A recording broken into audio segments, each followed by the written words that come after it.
Hi, I'm Melanie and Phillips, the co-creator of the Dramatica theory of story.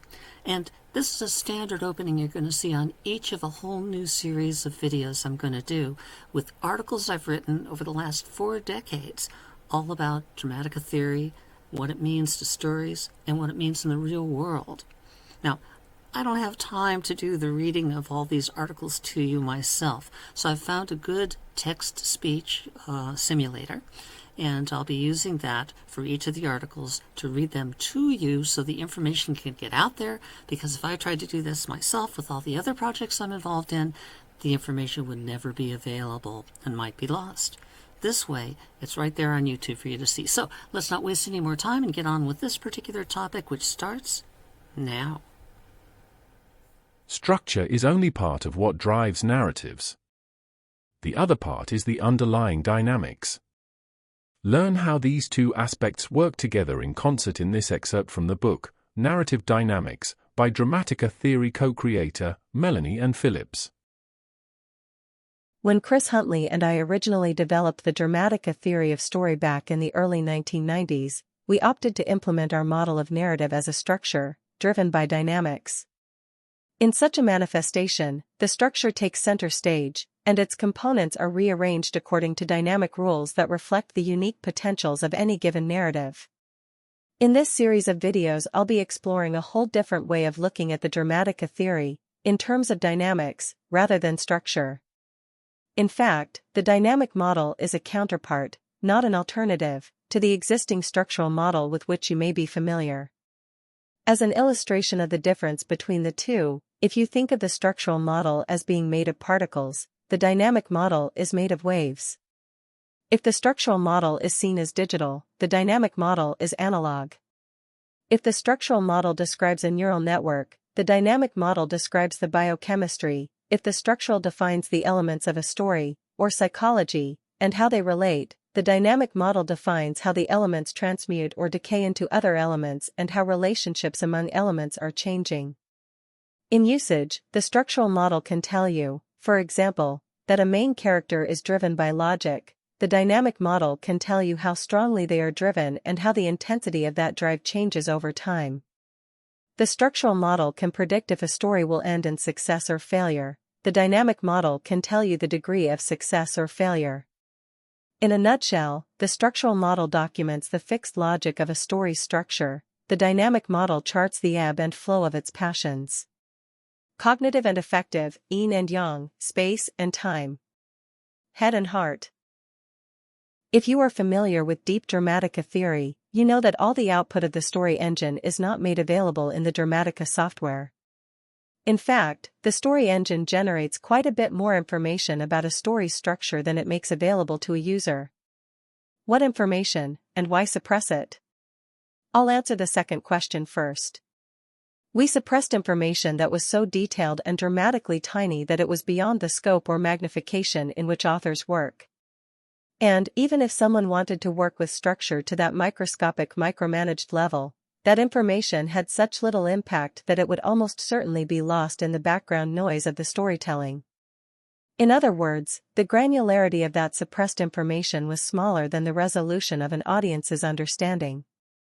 In short, it would be lost in the translation from structure to finished story. So, to keep from overcomplicating the story structuring process and having the author do work that would never have a practical impact, we decided this kind of material should not be provided by the story engine.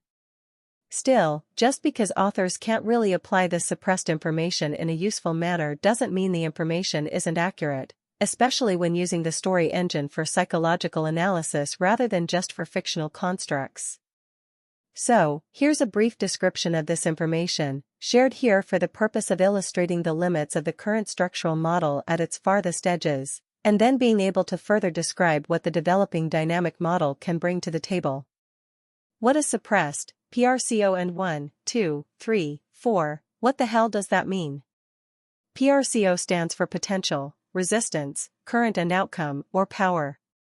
1, 2, 3, 4 is the sequential order in which the 4 items in a quad will come into play.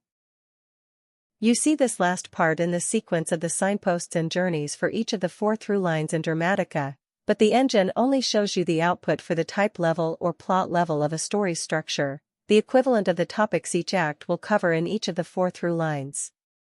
It is suppressed for all the other levels and all the other quads.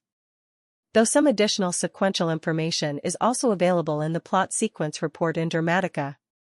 In truth, every quad in this structure appears in every story structure, but some, like the signposts, are the focus of the story.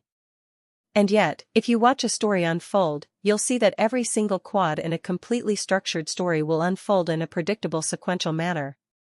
As a side note, the manner in which we discovered this is an intriguing story I may write about someday, but for the purposes of this video, suffice it to say that every quad in a structure at every level will have a 1, 2, 3, 4 sequence attached to it, and those sequences will differ from one story form to another.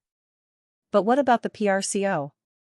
Well, consider every quad as a little dramatic circuit, not a static thing except in the sense that an electronic circuit is static, a battery, a resistor, a light bulb and some wire, but the electrons flow through it and the bulb generates light.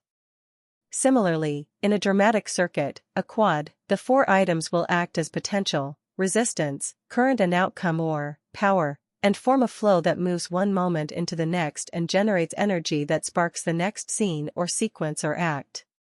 Now I could go into great detail about how all this works, it is built into the story engine after all, but that's not the point. All you need to know for this video is that in the process of winding up the dramatic potential of the story at large, the model is, conceptually, twisted and turned like a Rubik's Cube so that quads are misaligned in a way that creates the tension that drives the story forward. Or, in terms of psychology, it describes the conflicting forces that are at work in the mind. And so, every item in every quad will be assigned a 1, 2, 3, 4, and also a PRCO. This means that sometimes a scene will begin with a potential and other scenes will open with a resistance or current or power.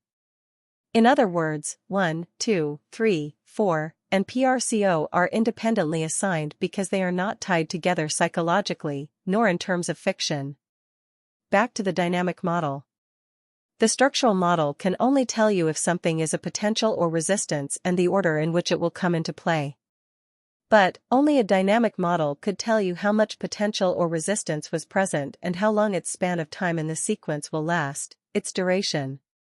Plus, the dynamic model could tell you how the intensity of that potential might be changing and how fast it is changing and whether that speed of change is accelerating.